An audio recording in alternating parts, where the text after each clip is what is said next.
하나님의 말씀 요한복음 14장 1절에서 6절까지 제가 봉독을 하겠습니다. 너희는 마음에 근심하지 말라. 하나님을 믿으니 또 나를 믿으라. 내 아버지 집에 거할 곳이 많도다. 그렇지 않으면 너희에게 일렀으리라.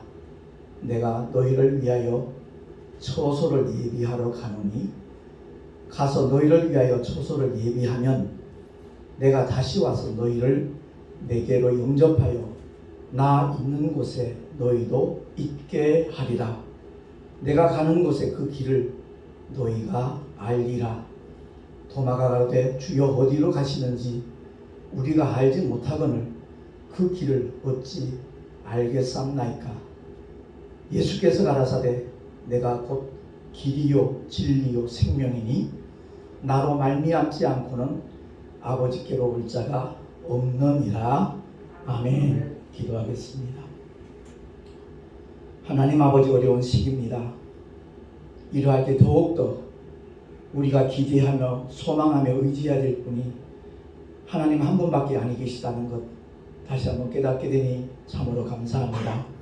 이 한 시간도 주님 허락하신 말씀 위에 기름 부어주셔서 우리 모두로 하여금 바로 깨닫게 해주시고 또한 결단하게 해주셔서 하나님께서 원하시는 삶의 자리로 나아갈 수 있는 우리 모두가 되게 하여 주시옵소서. 유튜브를 통해 이 말씀을 듣는 각인들에게도 동일한 은혜를 주님 허락해 주시기를 간절히 소망하옵고 우리 구주 예수 그리스도 이름으로 감사하며 기도하옵나이다. 아멘. 참 위험이 처처에 이렇게 도사리고 있는 그런 시대에 살아가고 있습니다. 불의의 사고나 어떤 재앙으로 혹은 질병으로 살아가는 가족을 잃어버린 분들이 통곡하며 슬피 우는 모습을 우리가 쉽게 목격할 수 있지요.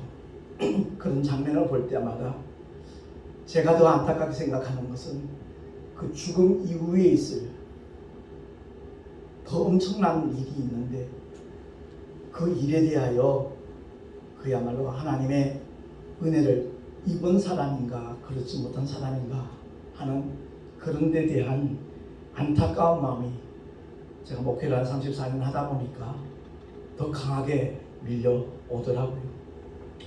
우리 모두가 다 IMF 시절을 경험했던 사람들인 것 같은데 그 당시에 직장을 잃어버리고 자기가 설 자리가 없는 겁니다. 갈 곳이 없는 겁니다. 그 고통과 괴로움은 당사자 외에는 모르잖아요. 전혀 예상하지 못했던 그 IMF 사태 때문에 전국에 수많은 노숙자가 생겼습니다. 누구를 막론하고 자기가 갈 곳이 없고 쉴 수 있는 처소가 없다는 것은 너무나 불행하고 비참한 일입니다. 성경은 말씀합니다. 우리의 육신은 반드시 한 줌의 흙으로 돌아간다라고 말합니다. 그러나 우리 몸속에 담겨져 있는 하나님의 형상대로 그 모양을 따라 지원받은 그 영은, 그 신은 그것을 주신 하나님께로 돌아간다고 해요. 그 전에 창조주 하나님을 기억하는 것, 그 사람이 복 있는 사람임을 솔로몬은 역설을 하고 있습니다. 그런데 오늘날 수많은 사람들 속고 있어요. 죽으면 그만이지. 천국이 어디고 지옥이 어디냐. 마귀의 새빨간 거짓말에 의외로 너무나 많은 사람들이 넘어가고 있더라고요. 분명히 우리가 기억해야 될 것은 육신은 한 줌의 흙으로 돌아가면 그것으로 종결되는 겁니다. 신앙 고백에서 우리 몸이 다시 살고 할 때 이 육신이 사는 게 아닙니다. 주님의 부활체와 똑같이 완전한 영적인 몸으로 우리가 다시 살아난다는 것을 성경은 말씀하고 있는데 심각한 문제는 한 줌의 흙으로 돌아가고 난 다음에 천국 아니면 지옥인데 그 천국을 선택하지 않은 사람들도 소멸되지 않는다라는 사실입니다. 영존한다 이 말입니다. 그러니까 우리 인간은 한시적 존재와 영원한 존재의 결합체입니다. 그 한시적 존재 육신은 70년을 살던 80년을 살던 한계가 거의 120년인데 넘기지 못하고 한 줌의 흙으로 돌아가는 시한적인 존재. 어떤 사람들이 시한부 인생이라고 절망 속에 빠져서 괴로워하는 모습들이 있죠. 근데 알고 보면 저와 여러분을 포함해서 이 세상에 사는 모든 인간은 다 시한부 인생이에요. 그런데 소멸되지 않는 존재, 항구적인 존재, 영원한 존재인 그 영혼이 소멸되지 않으니까 어디에서 영존하느냐? 그 너무너무 심각한 문제입니다. 자기가 하는 일이 잘 되고 계획하는 일이 형통하고 그러면 희희낙낙하며 사는 사람들 우리 주변에 많죠. 근데 그 영혼은 어떤 상태인가? 그야말로 하나님의 생명과 무관한 가운데 하나님의 은혜를 받지 못하고 하나님의 사랑을 거부하는 그런 상태라면 그 사람은 결코 행복한 인생일 수 없다는 것을 성경은 우리에게 가르쳐주고 있는 겁니다. 분명히 성경이 선언합니다. 죄의 삭은 사망이라고. 여기서 말씀하는 사망을 교회 다니는 분들도 제대로 이해 못하는 분들이 의외로 많아요. 육신과 영혼이 분리되는 그 죽음을 말하는 게 아닙니다. 성경이 말씀하는 사망은 둘째 사망을 말하는 거예요. 예수를 믿는 사람도 아무리 믿음 좋은 장로님이나 권사님도요 죽어요. 목사님들도 다 죽어요. 그 죽음을 말하는 게 아니라는 거죠. 죄의 삭은 사망이라는 그 사망은 영원히 소멸되지 않는 하나님의 진노, 하나님의 형벌이 함께하는 둘째 사망을 가리키는 겁니다. 그래서 성경은 불못이라고 말하죠. 달리 표현하면 지옥입니다. 거기서 영존하는 것, 그건 결코 축복일 수 없는 것이죠. 그래서 죄의 삭은 사망이라고 할 때 그 사망은 바로 지옥 형벌을 가리킨다는 것을 기억을 하고, 하나님의 아들이 이 땅에 오신 목적은 심판이 목적이 아니에요. 우리를 구원하기 위함이신 줄로 확실히 믿으시기 바랍니다. 그래서 심판에서 구원받도록 하기 위하여 하나님의 아들이 죄와 상관없는 거룩하신 하나님이 육신을 입고 이 땅에 오신 이유는, 그 목적은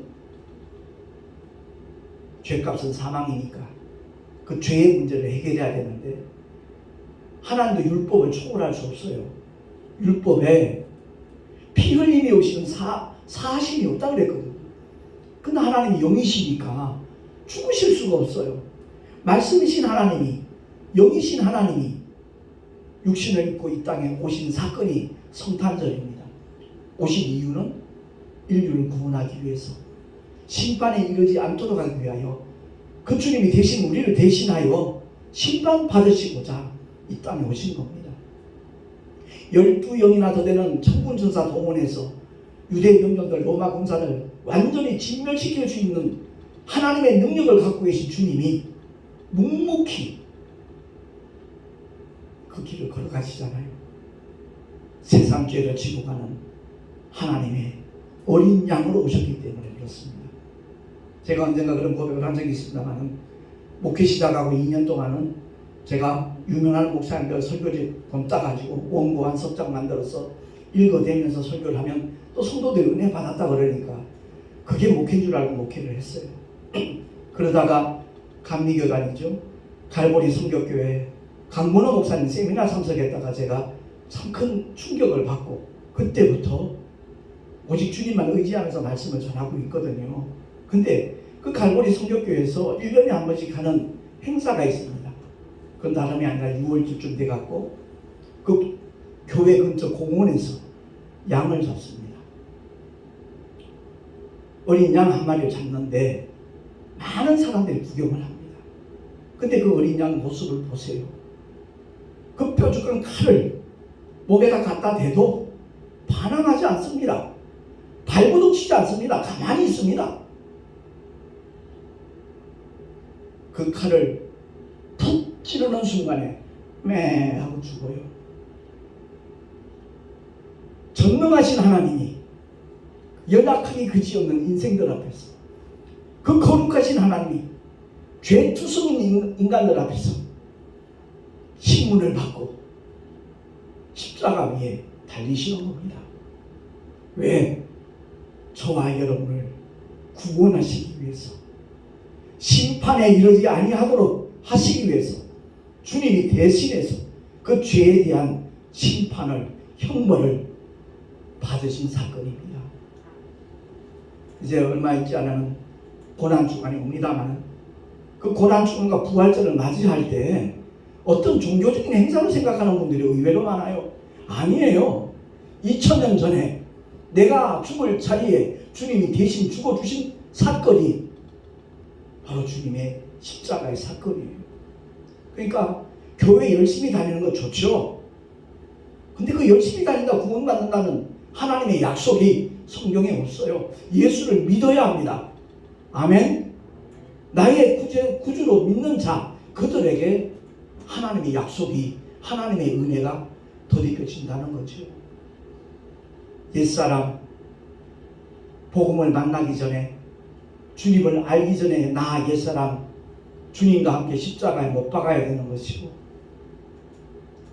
그리고 부활하신 주님, 사망 권세 깨뜨려서 부활하신 주님과 함께 연합하여 다시 살아나는 사람, 그 사람이 바로 고린도후서 5장 17절 말씀이 이루어진 사람이에요.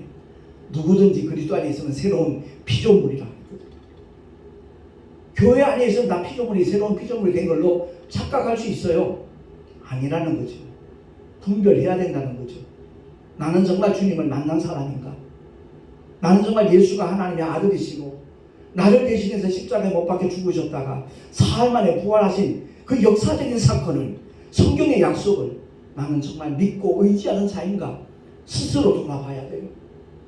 그게 아니라면 다시 한번 결단을 하고, 주님 나를 불쌍히 여겨주세요. 나는 죄인입니다.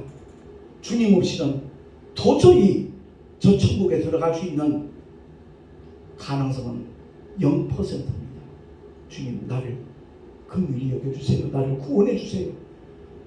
내가 주님을 믿고 의지합니다 하고 주 예수의 이름을 믿노라 고백하는 순간, 그 주님은 그 고백하는 그 사람의 영속에 함께 거하시는 줄로 믿으시기 바랍니다.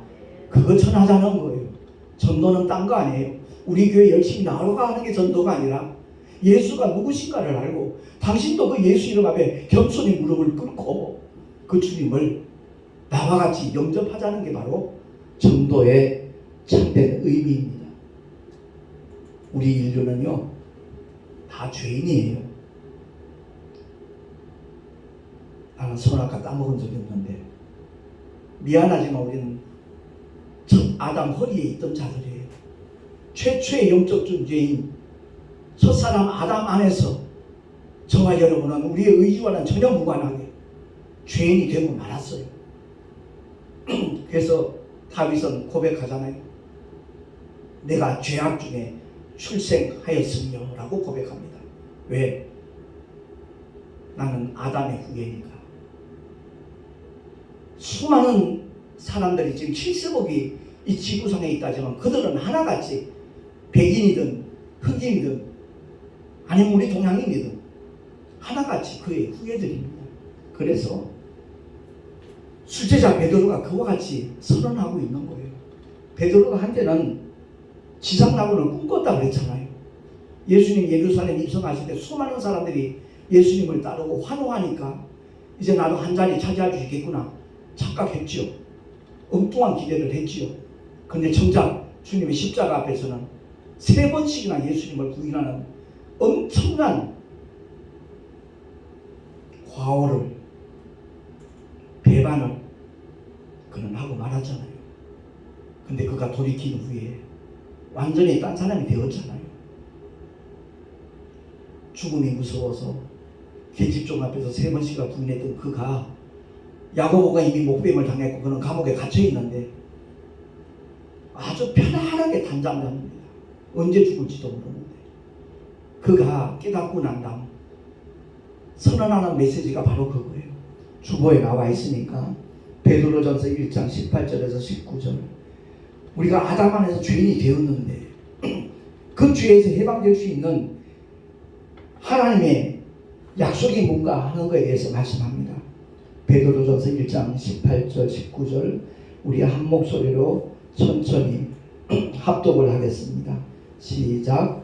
너희가 알거니와 너희 조상의 유전한 망령된 행실에서 구속된 것은 은이나 금같이 없어질 것으로 한 것이 아니요 오직 흠없고 점없는 어린 양 같은 그리스도의 보배로운 피로 한 것이니라. 아멘.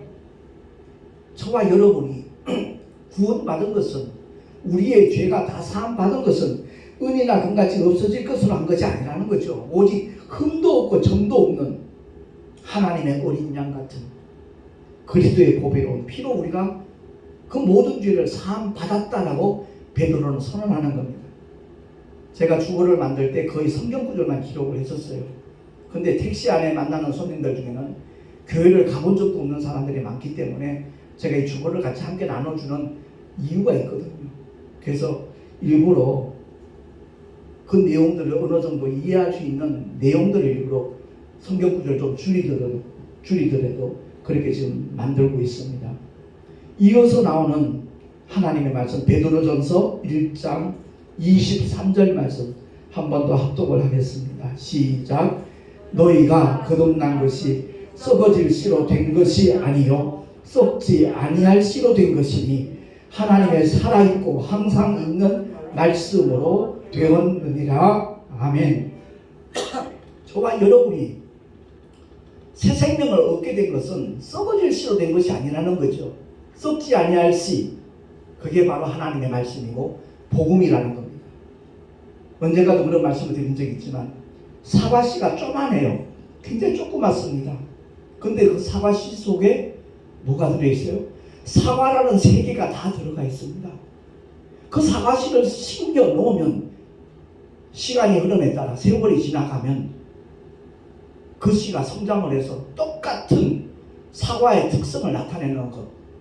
이와 마찬가지로 하나님의 말씀 복음의 씨, 그 씨앗을 우리가 믿음으로 받아들이는 순간, 하나님의 약속, 하나님의 말씀을 믿는 순간 그 말씀의 씨앗이 우리 속에 하나님의 생명력으로 나타나는 줄로 믿으시기 바랍니다.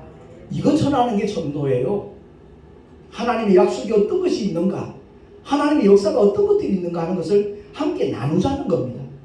그냥 교인 숫자 늘리기 위해서 전도하는 것 하나님 별로 기뻐하시지 않아요. 정말로 주님 심정을 가지고 똑같은 하나님의 은혜를 덧입기를 원하는 마음으로 그 하나님의 놀라운 사랑이 나누어지기를 주님이 원하시기에 성령을 보내셨어요. 은사 받으면 기쁘죠. 어린 신앙일 때는 그 은사가 자랑스러울 수도 있어요. 아, 나 방언 받았어. 나 신의 은사 받아서 막 자랑하는 어린 신자들이 있지요. 그런데 하나님이 원하시는 것은 성령 보내신 목적이 2000년 전에 잠시 이 세상에 오셨다가 영원히 이 세상에 지금은 안 계셔요. 육체로 오신 성자 하나님은요.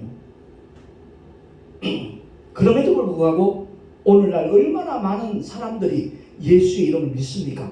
그분을 나의 주라고 나의 하나님이라고 어떻게 고백할 수 있느냐? 성령 하나님이 오셨기 때문에 성령 하나님의 역사로 말미암아 그 믿는 자의 수가 늘어나는 줄 깨달으시기 바랍니다. 그래서 그 성령 하나님 이끄시는 대로 나아가는 사람이 많아지기를 하나님은 원하고 계셔요. 그래서 저와 여러분이 구원받는 것은 어떤 느낌 때문이 아니라는 겁니다. 분명히 체험이 필요하지만 그 체험이 하나님의 말씀을 앞지를 수 없다는 거죠. 하나님의 약속의 말씀을 굳게 믿는 자들, 하나님의 약속 두 가지가 있잖아요. 오래된 약속 구약과 새로운 약속 신약이 있잖아요. 근데 구약의 정의는 의인은 없나니 하나도 없도다. 이 세상에 존재하는 모든 사람이 다 죄인이다 하는 것을 선포하는 게 구약이에요. 그렇기 때문에 믿음으로 소망을 가지고 메시아를 기다리려고 한 것이고요. 근데 2000년 전에 하나님의 독생자가 이 땅에 오셨거든요. 그 증거들을 기록한 것이 신약입니다. 그렇기 때문에 그 하나님의 약속을 믿는 자가 될 때 그 사람 속에는 하나님이 함께 하시는 증거가 나타나기 시작하는 겁니다.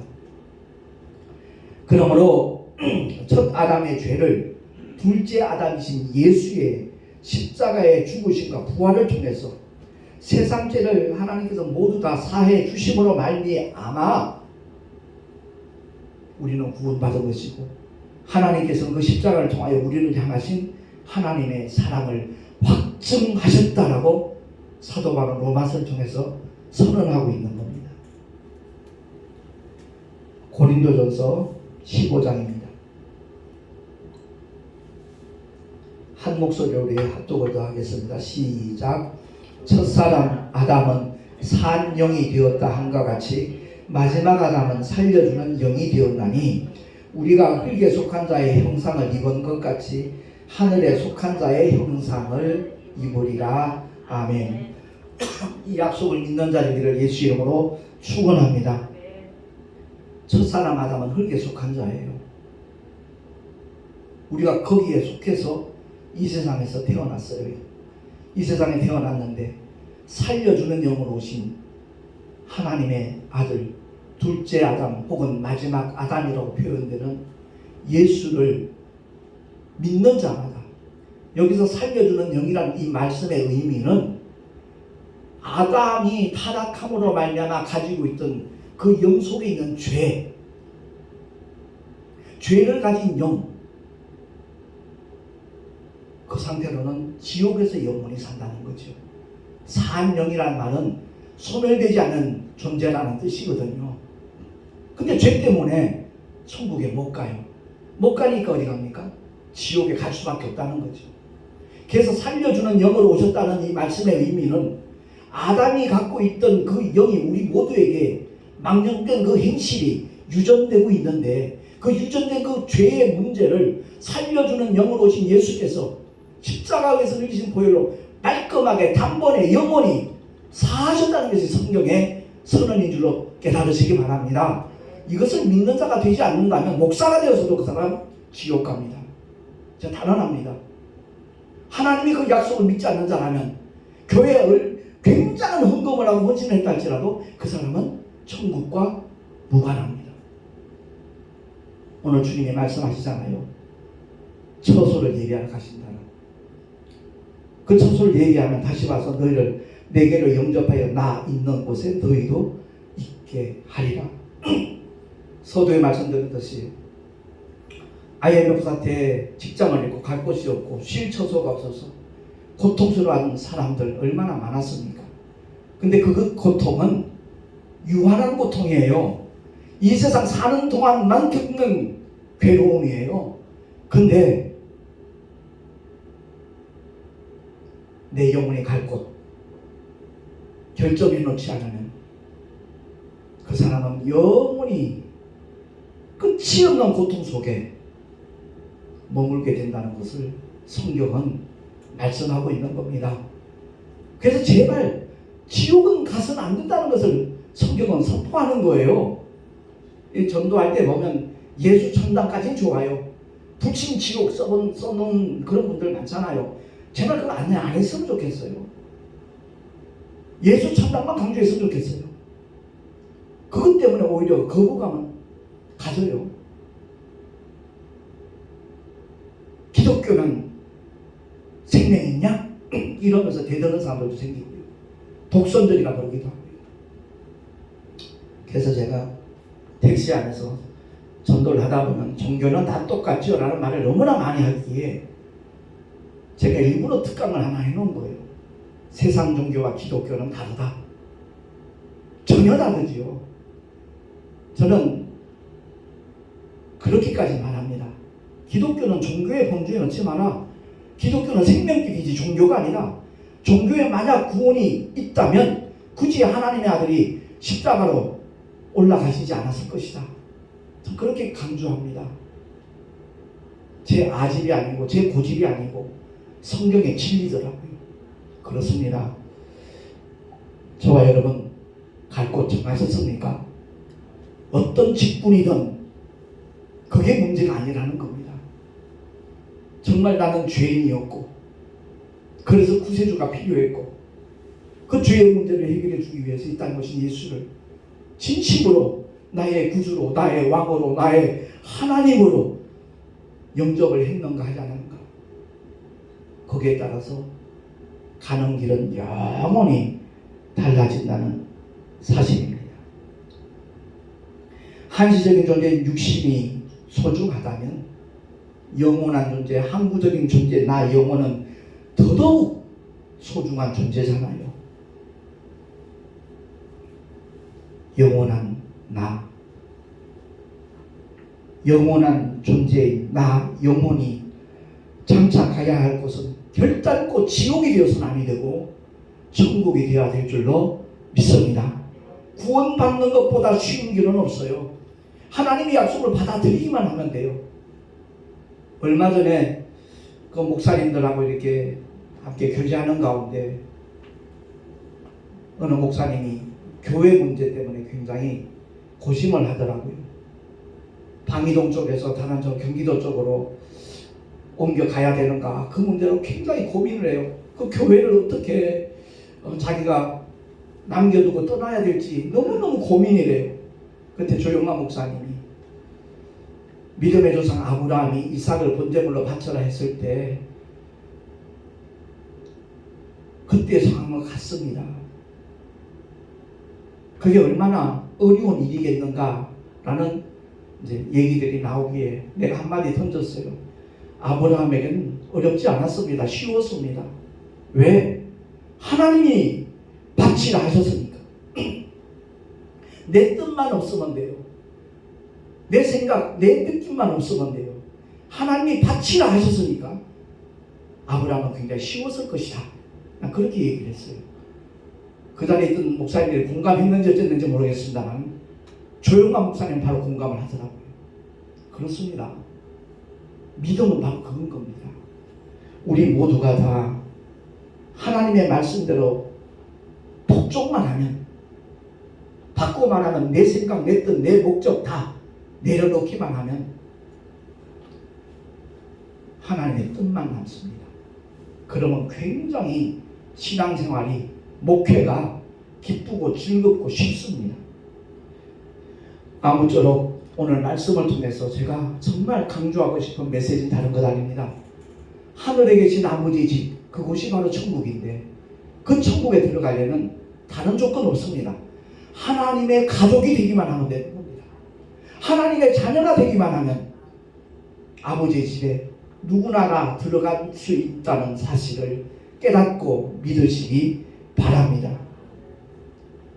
그리스도로 세상에 오신 예수를 믿는 자는 모두 다 하나님의 자녀가 된다라고 요한복음 1장 12절에 선언하고 있습니다. 영접하는 자. 2000년 전에 잠시 오셨다가 저 아버지 보좌로 올라가신 그 주님을 어떻게 영접하느냐? 그럴 수 있잖아요. 그래서 사도 요한은 아주 친절하게 설명합니다. 영접하는 자, 곧 그 이름, 예수의 이름을 믿는 자들에게는 하나님의 자녀가 되는 권세를 주셨다라고 선포하고 있는 겁니다. 저와 여러분, 예수의 이름 믿으십시다. 그 이름을 나의 왕으로, 나의 구주로, 나의 하나님으로 믿고 영접하는 우리 모두가 될 수 있기를 예수 이름으로 축원합니다. 그리고 내 주변에 아직 잊힐 일을 모르고 하나님의 사랑과 은혜 가운데 들어오지 못한 많은 사람들에게 이 놀라운 하나님의 약속을 전할 수 있는 우리 모두가 될 수 있기를 예수 이름으로 축원합니다. 기도하겠습니다. 하나님 아버지, 오늘도 하나님의 생명의 말씀을 상고할 수 있는 시간 주심을 감사합니다.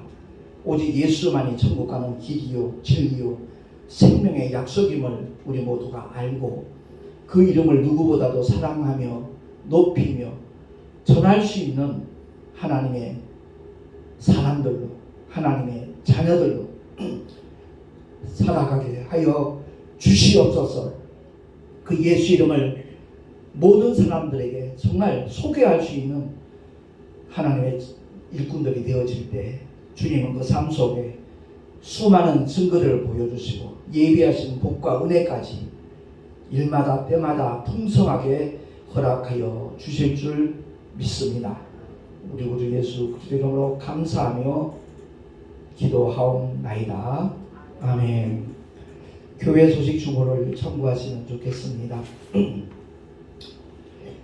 이제 방역 패스가 중단됐는데 아무튼 영적인 생활, 생동력을 회복했으면 참 좋겠다라는 생각이 들고요. 3월 15일 날 시온교회에서 우리 동서노예 교육자 원례가 있습니다. 위에서 기도해 주시면 참 감사하겠습니다.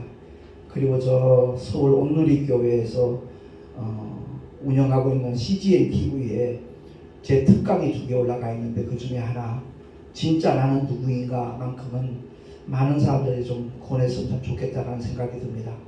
아까도 설교 중에 잠깐 언급했지만 열방교회 말씀 특강이 한 10편 정도 올라가 있는데 세상 종교와 기독교는 다르다는 이 대목만큼은 많은 분들이 봤으면 참 좋겠다는 생각이 듭니다. 드린 예물 위하여 잠시 기도하고 축도로 예배를 마치도록 하겠습니다. 거룩하신 하나님 아버지, 주님을 예배하며 귀한 예물을 구별하고 성별하여 드린 손길들이 있습니다. 기쁘시게 흠양하여 주시옵시고 그 예물 속에 담겨져 있는 주님을 향한 믿음의 고백, 사랑의 고백, 또 소망의 고백까지도 주님께서 흠양하여 주시고 삶의 현장에서 주님이 함께 하시는 믿음의 증거들이 다양하고 풍성하고 지속적으로 나타나게 하여 주시옵소서. 드린 예물들이 하늘의 영원한 상급으로 쌓여질 수 있도록 축복해 주시고 이 예물이 쓰여지는 곳곳마다 주님의 영광이 아버지의 거룩하신 생명이 나누어지는 귀한 구원의 역사가 나타나게 하여 주시옵소서. 우리 구주 예수 그리스도의 이름으로 감사하며 간절히 축복하며 기도하옵나이다. 아멘.